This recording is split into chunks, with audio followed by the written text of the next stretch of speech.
All right, everyone. I'd like to welcome Tim Rook to Krav Life. And hey, Tim, how are you doing? Great. Thanks for having me on. No problem. So, can you tell us a little bit where you guys located and stuff like that? Absolutely. So my name's Tim Rook. I'm here in Virginia. We have 3 locations here for Premier Martial Arts. They're in Manassas, Woodbridge, and Gainesville, Virginia. Nice. And how long have you had your studios in that area? My first studio I opened in 2011. So it's been this is our 10-year anniversary for that one. And then I opened the Gainesville location in 2019 in October. About a week after we started classes there, there was a Woodbridge location that I knew the owner, and he ended up wanting to get out of the industry. So I took over his location. So I went from 1 to 3 within about a week time frame. So, and then a few months later, the pandemic happened. So that was just great timing and, great challenging fun for me. So how do I overcome that challenge? That was fun. That was a fun experience. So when did you actually start in martial arts? So I'm assuming it wasn't in 2011. That's correct. Yeah. So actually, it was right after I got out of high school. I wanted to do martial arts like my whole life. My mom thought it was fighting, so of course, she wouldn't sign me up for it. I got bullied through middle school and a little bit into high school, so I'm like, hey, that probably would have made sense to let me do it. But anyway, so it was when I was 18, I decided, let's go do this. I was motivated a lot by the movies at that point too, so dived in. I started with Taekwondo. Then about I think probably about 8 to 9 years into the training, I discovered Brazilian Jiu-Jitsu first, and then I discovered Krav Maga after that. And so I've been doing Krav Maga and Jiu-Jitsu now for Jiu-Jitsu since 2009, and then Krav Maga since 2011. Really, like once we started with Premier and Krav Maga Universal, is really where I started diving into that role at that point. So I had done a few seminars and a few things that I was like, I guess kind of a funny backstory was, with Krav Maga Universal and Premier Martial Arts, they used to be one. I actually met Ernie Kirk and Barry Vanover at the same time. And it was like, I sat through a presentation for Premier Martial Arts, and I was like, man, this is everything that I want to set up for my business. This is the direction I want my business to head in, the systems that they had there. And then I met Ernie Kirk at his promo booth, and I'm like, man, I've been wanting to get into Krav Maga forever. So it would be awesome. I should go with Krav Maga right now, And then what I found out was both of them were the same at the time. When I first got started with Premier, Krav was actually part of that program as well. So with KMU specifically. So, but now Premier has Ken Brayman and kind of has him overseeing the program. He's under Michael Ruppel and also. So, yeah. Yeah. Awesome. So what was that at the Super Show or something that you saw? It was actually at, what was it called? Member Solutions. I don't even know if they're still around right now, but Member Solutions was like a billing company, and they had a conference. I remember them. Yeah, they did a conference in Philadelphia, so right around the corner from me. So it was my first conference I went to in business. I was looking for consulting, so yeah, great fit. So what was it that attracted you to Krav Maga? Why didn't you just stick with Taekwondo, or was that something that you had to do? Oh, absolutely. Yeah. I think it's the same reason that a lot of people get attracted to Krav Maga. It's just the practicality of it, the natural movements, really like finding a good Krav program that really dives into scenario-based training and resistance training that, you're not just learning a few techniques, but now you're learning what happens when the person's resisting those techniques, and that's, I think, especially online when you're watching a technique video and you're like, hey, I don't think that technique will work. Well, the person's not resisting. A lot of times they're demonstrating something without the resistance. But what I love about Krav is that we do add that element of sparring and resistance, and, the person is not compliant. And so it really tests out to find out what works and what doesn't work, Now, I know. So you got your start with Krav Maga Universal, right? And I know Ernie as well, and he's from like the Krav Maga Worldwide lineage, right? And now you're under Ken, who's Krav Maga Street Defense. So do you find there's a huge difference in the systems, like, or are you finding them that they mesh well?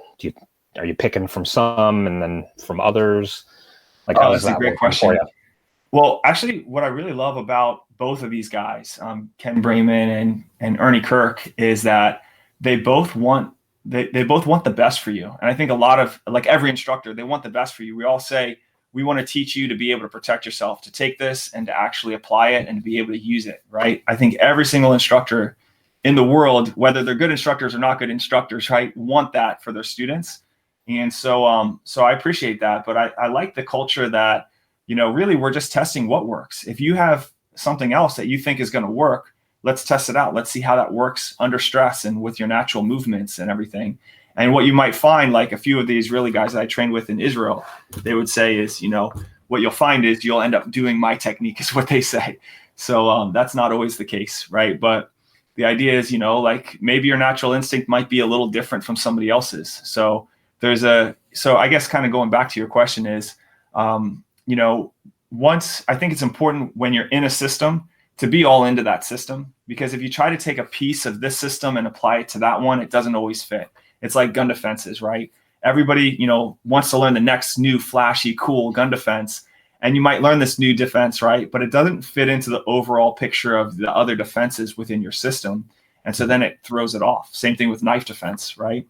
And so I think it's important, whatever program that you're part of, go all into that program and really try to deep dive to understand that and not just be looking for the next technique, and then from there, I think it's, when you reach a certain level, you have a certain experience, it's great to branch out and to now look at these other philosophies. And I try to look at it where I'm coming from an approach of, what, at first glance, maybe I don't agree with that, but it's working for this person. It's working for their students. Let me see why it's working for them and try to understand it a little bit more. And let me see if it's something that I want to adapt into my system and how I'm running things. Maybe if it's something that I don't choose to adapt from me, it might be something that later one of my students, it actually would work better for them. And so that in their overall protection, that technique or that, tactic might be something that's better for that student in that situation. It's kind of like we got couple instructors that work for me. They're really big guys, and so the way that they defend themselves is different from the way I'm going to defend myself, different from a smaller framed student. Doesn't have to be, it could be male or female, but a smaller frame student is going to defend themselves a little bit different. Body mass and everything does play a role, right? So And do you find that because jujitsu is definitely all about using leverage and not necessarily trying to overpower the opponent. Do you find like those teachings are making their way into your Krav training? Oh, that's great. Yeah. Well, like personally, there could go a whole stream of like one style bashing another style, and you have all your cliches of why you don't want to take the fight to the ground, and then why jiu-jitsu does want to take your fight to the ground. Like without diving into all of that, personally, I think both jiu-jitsu and Krav have a good synergy when you understand them together. What I like about training Brazilian jiu-jitsu is that you gain a confidence and a closeness with your partner that is just not there with any stand-up style. As soon as you start grappling, you start understanding how to be close and how to manipulate just small finer leverage points, right? Now applying that when you stand up and you're clinching, you have a different understanding of the clinch from your understanding of the ground, if that makes sense. And that's what I've seen personally within myself and my students as they train more ground fighting stuff. Yeah, I can totally see that. Even just psychologically, like having someone on top of you and not panicking when you feel like you can't breathe, and absolutely, just even the psychological benefit of it, to stay centered, and especially in an altercation, right? You go into panic mode and you're done, right? That's right. So, yeah, and for the guys, the students that come in that say, I never want the fight to go to the ground. I'm not good on the ground. I don't want that. So I'm going to keep the fight standing.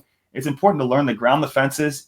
For the strategy of Krav Maga, the ground defenses is to get out of a bad position and get back to a good position, right? So you're not trying to play jiu-jitsu on the ground. you're trying to use the escapes and the opportunities for you to get up, you know. There may be a joint lock or a reason that you need to put somebody into a lock or a chokehold, right? But the idea is that, you know, by training Krav, you're also more aware of your surroundings and what your other options might be, you know?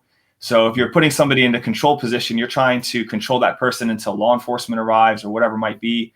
I saw two MMA fighters, a video online where two MMA fighters coming out of a competition at like a hotel or whatever, somebody came in to rob the hotel and they ended up, you know, taking the person down and just using their control positions, just hold them until law enforcement was able to arrive. So, you know, there's pros and cons to everything.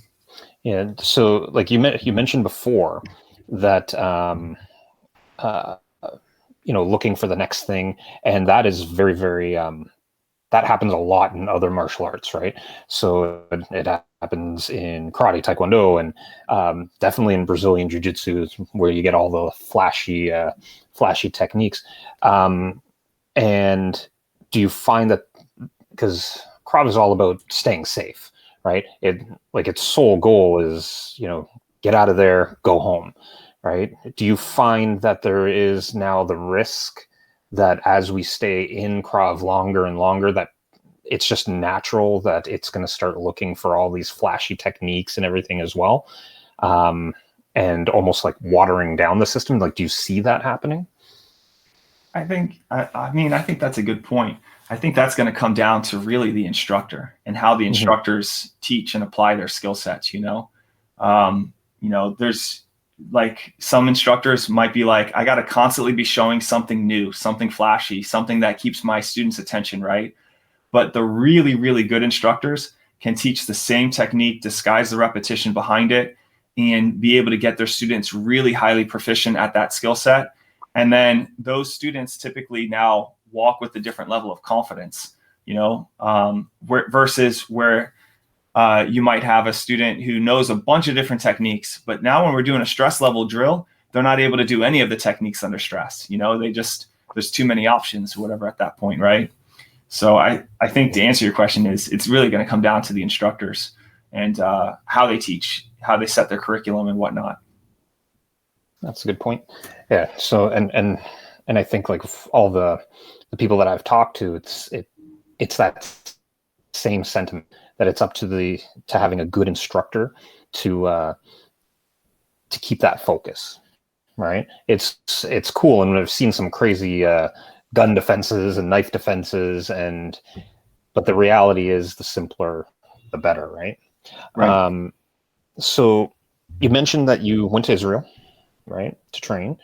How was that experience in Israel? Because not everybody has the chance to go, right? Right. Well, first off, you know, reach out to Ernie Kirk because he's got trips that he's planned multiple times to get out there. I know he's planning another one, and he's very open to people of different organizations and backgrounds to come out and train. So he has a connection with the Wingate Institute, so I got a chance to train there, kind of at the home of Krav Maga in Israel. And I went for and achieved my practical instructor certification from there and got my black belt recognized from there as well. So that was kind of a nice recognition, you know, opportunity. And that was not easy. They're tough. That was fun. It was a fun training experience for sure. But yeah, it was great. When I went, it was 2015. And so it was the 50th anniversary of the Nat Holmes building.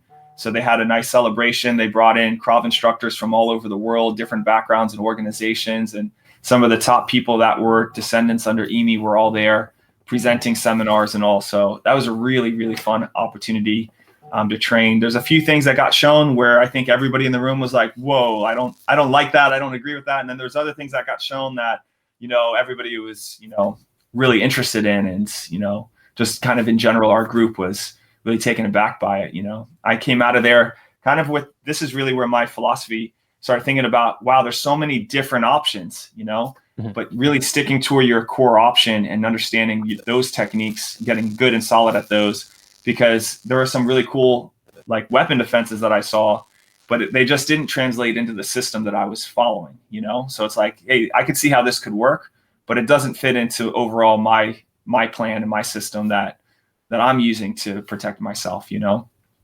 That makes sense. So. Did you find that because obviously there must have been like people from all over the world there, Kravists from all over the world. Did you find like there was different mindsets depending on where they were from? Like, do the Israelis have like a completely different from like Americans? Like, or does it just seem to be more of a homogenous group? Hey, that's a really great question. I think actually I was reading something that Paul Andrew Smith from KMU was actually posted. So this is more one of his philosophies that I completely can see and agree with, is that when you compare Krav Maga and self-protection from around the world, there's the principles may be the same, but the needs might be different. Like he was basically breaking it down that in Israel, most of the knife attacks end up being like a downward stab, and the way that somebody attacks you with a knife might be different than when you're in Great Britain and in the UK, and like, or I guess it's not the UK anymore from what I hear, but when you're in Europe, right? The attacks might be the way the common attacks might be different. In the US, maybe even different parts of the US, different parts of the country. What is common? What are the common attacks? That might be a little different. So the techniques might reflect more of what's needed in those situations. The training might reflect that a little bit, but the core values and principles of Krav, just in my experience there, were pretty solid, so. Mm-hmm. Yeah. So it's kind of like trained to your circumstance, right? Right. Like, right. Like I'm in Canada, so we don't really have carjackings and stuff like that. So that might not be a big part of our training regimen. Right. That makes sense. But here, fist fights are more common than knife attacks or guns, right? Okay. So maybe that becomes more our reality and our focus, right? Right. So that totally makes sense. I've often talked about that as well. That you're not going to train for the same thing if you live in Somalia as you do in like where I live, like, or Toronto or wherever, right? And it's got to be different. Yeah, and I think Guy Moore, who I think he was the former director of the Wingate Institute. Yes. So Guy Moore, he talked about, I know I'm going to butcher, and I don't want to give a direct quote, but he said, Krav Maga in Israel in the military means, basically you are a tank driver, So Krav Maga means that you're going to work the helicopter or whatever. Like, I'm just kind of paraphrasing right now, or putting in my own aspect of it, but Krav Maga is, you're this branch of the military, you're learning this specific system, and so Krav Maga for civilians, we could consider to compare the same, is that, hey, this part of the world, these are the types of common attacks that happen. So Krav Maga is for that, applying the principles and everything behind it. So those are some interesting experiences that you've had. So have you gotten to train with anybody else, like right there in Manassas? Like you're like right in the center of like all the acronym government agencies, right? So you've got your DEA, CIA, like all those guys. Have you had any chance to do any training with them, for them, stuff like that? That's a great question. I haven't really pursued that avenue in my training. I've almost had a contract working with one group, and then that ended up falling through. But it's just not really been a direction that I've taken, an interest in. Not to say that I wouldn't take an opportunity in the future, but that's just, I'm more focused on the civilian aspect right now and trying to help empower the lives of the students in our community. So like what gets me, up in the morning and what I'm passionate about on the teaching aspect is, when I was growing up, I had a circumstance where there was this one bully on the bus in 7th grade that was picking on everybody. So I was the guy that would stand up for my friends. And whenever I'd stand up for him, nobody else would stand up, right? Everybody would go back up and hide in the corner. So I was fighting this guy that was probably 2 or 3 years older than me, had failed a couple years. He was a heavyset guy. So I'm fighting this guy. Had a beard. Yeah, right. Basically not. But so I'm fighting this guy, fending him off from other people, eventually getting targeted for it. And it was like, to me, what I'm passionate about is helping to teach our kids so that when they get to middle school, which is going to be the more violent time in their life, they know what to do to protect themselves. I wish I had learned Krav and JiuJitsu and kickboxing at that point, but I want our kids to understand when they get to middle school, they know what to do.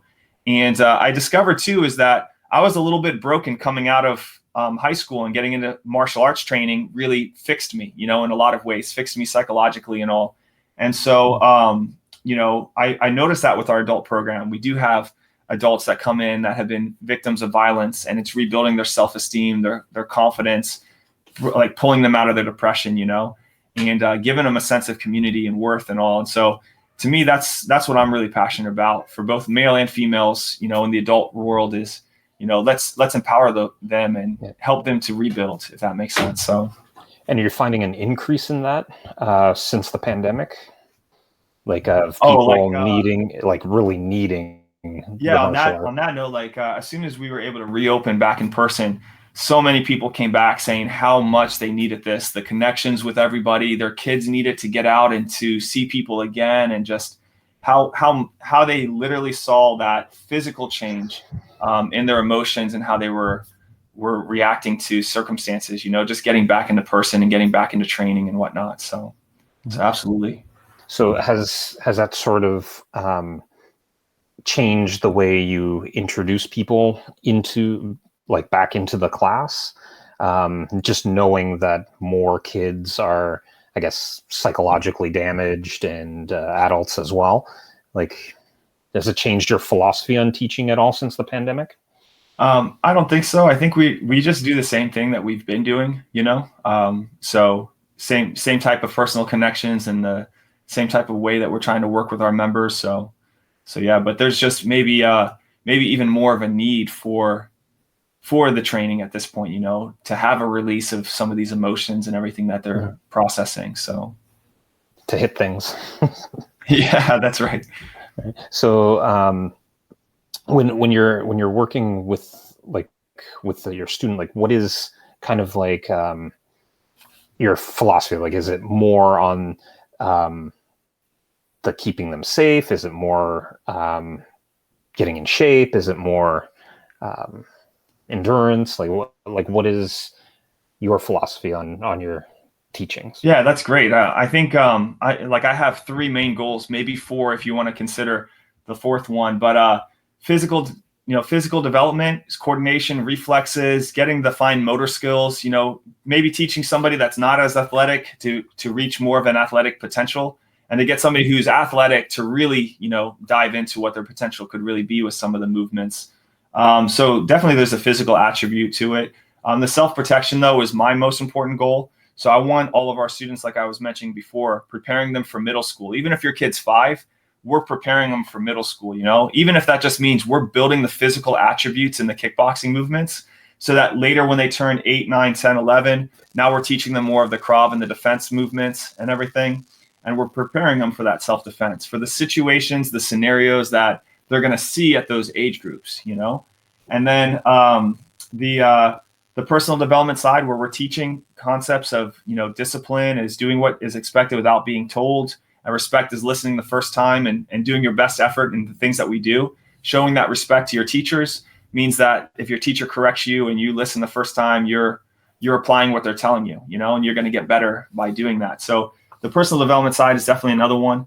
And then the fourth goal would be building a community. So just bringing people together that is going to inspire each other, motivate, lift each other up, cover each other's backs when we need it, and that type of thing. So those are kind of the main goals, I guess, that I have for what we're trying to accomplish with the students. So it's not, and okay, so going back to also your question is, to me, the number one goal is self-defense. So I want my students to actually be able to defend themselves and protect themselves, right? But for that kid, that might not be their main goal, right? Especially at the beginning, they just want to have fun. They just want to punch and kick things. They want to play some of the games that we do in the class, right? Maybe spin a bow staff here or there. So they just want to have fun with their training. But one of the things I'm really proud about with our Premier system is that, we actually flip the script from traditional martial arts in a sense of, in our kids program, we teach bow staff and nunchuck and collie stick when they're 5, 6, 7, 8, 9, 10 years old. And what I found is that in traditional martial arts, we didn't teach those weapons until they were already a black belt. So they're already 12, 13, 14 years old in traditional martial arts.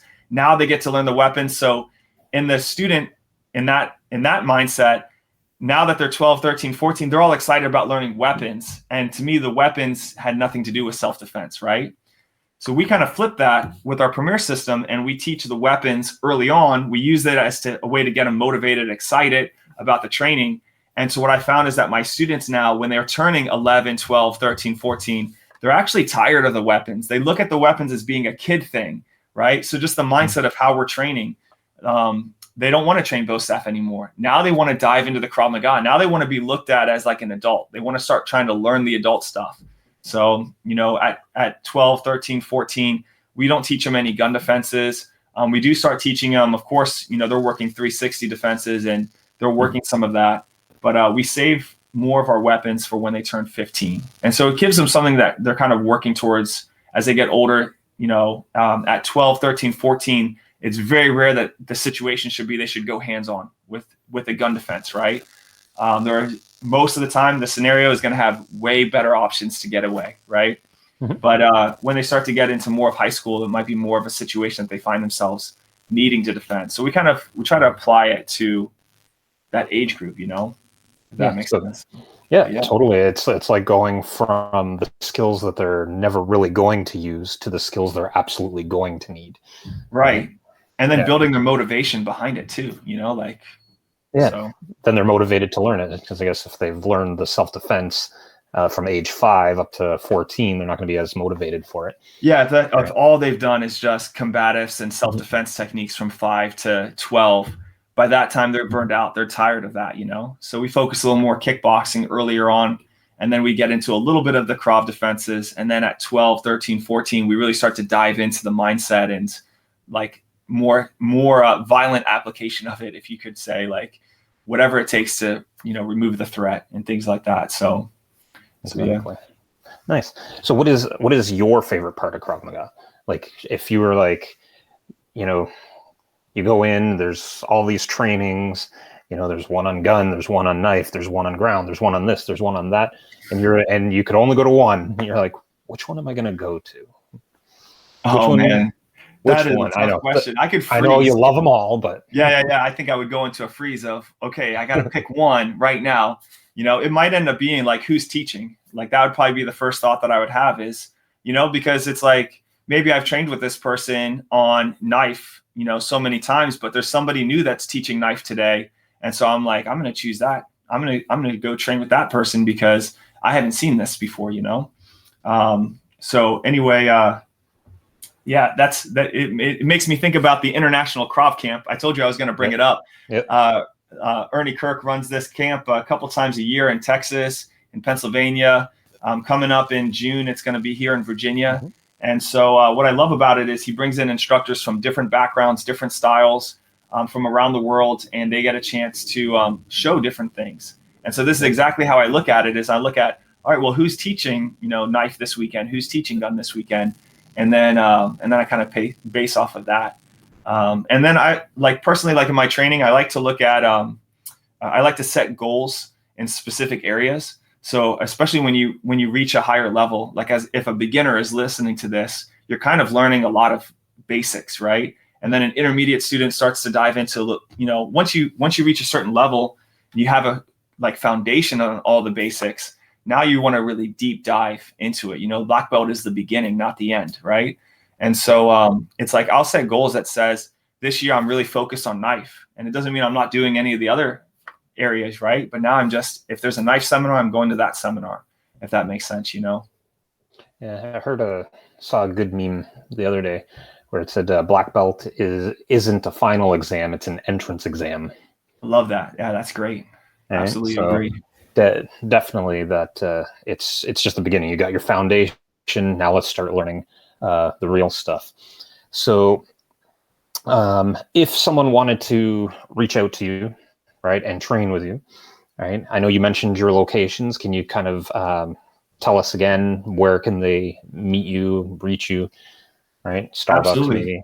So I'm located in Virginia. So I have 3 schools here in Virginia. I do also travel and teach seminars. We mentioned earlier, like my book that's coming out, and I teach Krav seminars for different businesses and organizations. I visited other schools and taught seminars at other schools. So my name is Tim Rook, Timrook. You can find me on any social media basically under that. And you can go to premiermartialarts.com and look up Virginia. Right now, I'm the only Premier Martial Arts schools in Virginia, so you can reach out to me that way. Connecting with me on social media is probably my preferred method. So just Tim Rook on Facebook or Instagram, timrook.tr, my initials, at Gmail, if you want to try to send me out an email address as well. So absolutely. Yeah.